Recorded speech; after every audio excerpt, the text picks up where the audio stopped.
The most dangerous mistake in life is to assume that what everyone else believes is the truth. If you look around, the statistics prove it. The majority of people are drowned in debt. They have lost hope, are tired, and have never been able to use their true power. The sad part is that people spend hours watching useless things on TV channels but can't spare even a few minutes for their own future.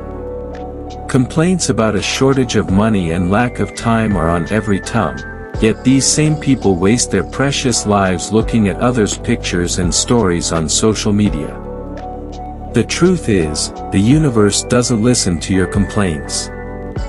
It only pays attention to your energy and your actions. Complaining deepens your predicament, while your actions open new paths. I remember when I was young, I had none of the things considered necessary for success: no education, no money, no the right connections. Anyone who looked at me would say, "Oh, this kid won't be able to do anything." But I gained a deep understanding. The problem isn't what you don't have.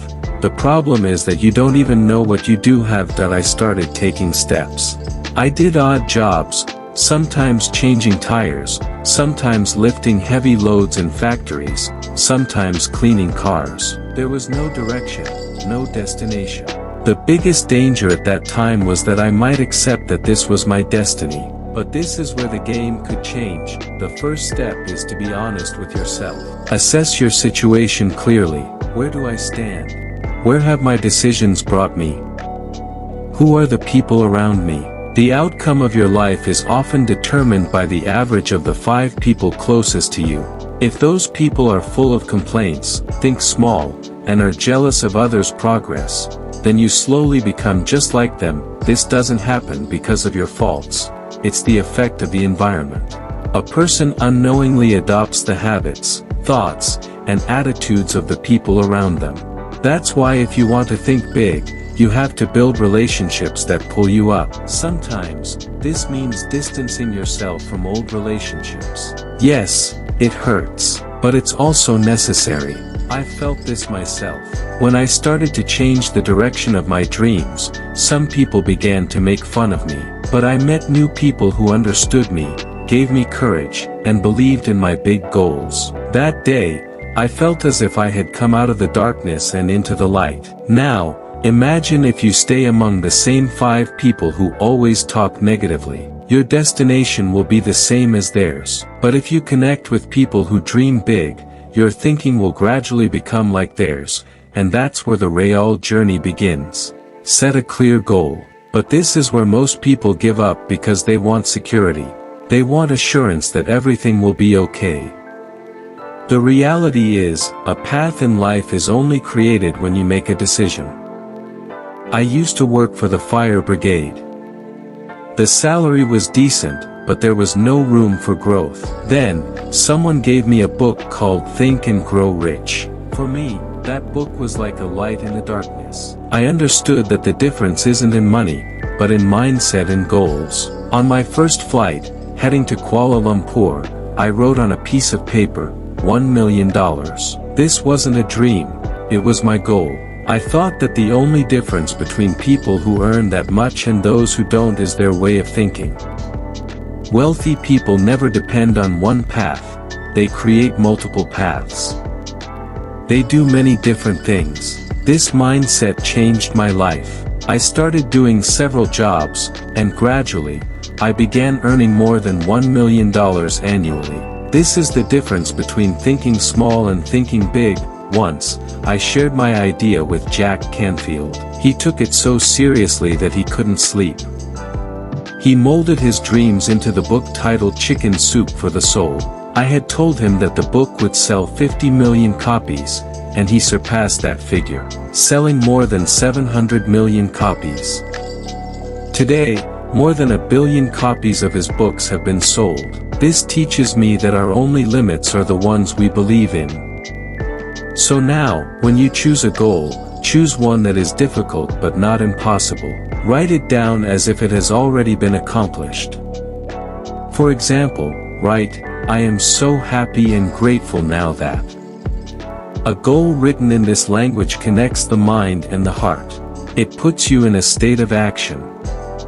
And when you become emotionally connected to that goal, your actions automatically start moving toward it. It will seem distant at first, but slowly, it will become a reality. It's like planting a seed. At first, nothing is visible, but then something starts changing inside. But remember, every dream has a price. You will have to give up comfort. You will have to sacrifice immediate pleasures. You will have to endure criticism. I worked through the night, turned down many opportunities, and heard a lot of taunts.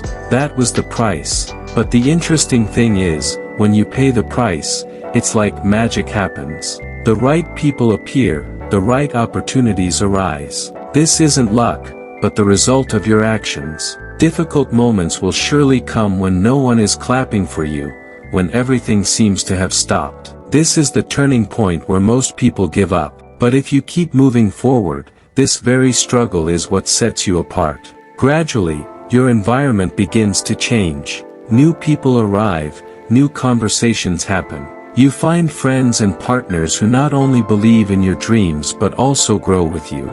This environment is the fuel for your dreams. You have to understand that the world is filled with two types of people. Some people ask, is it possible? And some people ask, how can it be done?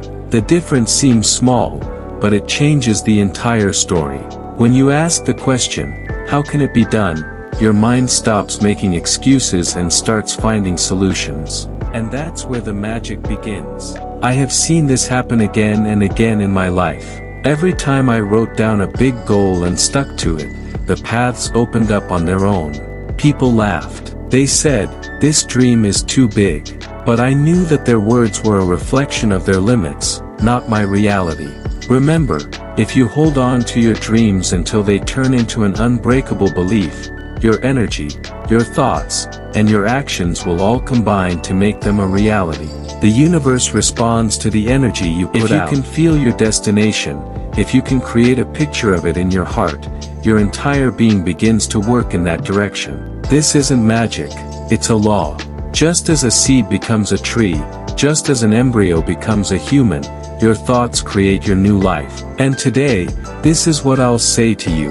Make your thinking so big that it ignites a fire within you. Visualize your destination as if it's right in front of you. Feel your dreams so deeply that they run through your veins because there is no limit to your creativity. The only limits are the ones you set for yourself. And when you understand this, you won't ask, what is possible? Instead, you will ask, what's next? And from that point on, your life will change forever. The law of attraction states that you attract what you focus on. If you focus on scarcity, scarcity will remain in your life. But if you live in gratitude and visualize that money comes to you easily, that wealth is normal for you, then slowly, this will become your reality. The game of visualization is quite simple. Every day for 5 minutes, close your eyes and imagine that you have financial freedom, that you have abundance. You are living the lifestyle you've dreamed of. Your subconscious mind will start working to make that picture a reality. A success and wealth mindset is not just a skill for making money, it's an emotional and spiritual connection. When you let go of fear and guilt about money and step into an attitude of gratitude, the universe gives it back to you, multiplied. This is why people who respect wealth and see it in a state of flow are the ones who truly become the richest. Remember, money is energy. It's important to keep it flowing. If you hoard it or are afraid of it, its vibration will also stop. But if you circulate it, show gratitude for it, donate, and make smart investments, it will return to you twofold. So, friends, from today, money is not your enemy, it's your dearest friend. Understand it, learn its language. Let it work for you. Leave the scarcity mindset and embrace abundance. And in the end, I'll just say this, don't be greedy for money. Don't feel guilty about it. Just have gratitude and faith. The universe will always work in your favor. The more clarity with which you see your dreams through visualization and imagination, the more clearly money and abundance will come into your life. Learn the language of money. Adopt a wealth mindset. And start living in gratitude and belief with the law of attraction. Trust me, the day will soon come when you will look at your life and say to yourself, yes, this was the dream life I once only dreamed of. Wishing you abundance, success, and prosperity. See you in the next video, and be sure to write, "Thanks, universe," in the comments.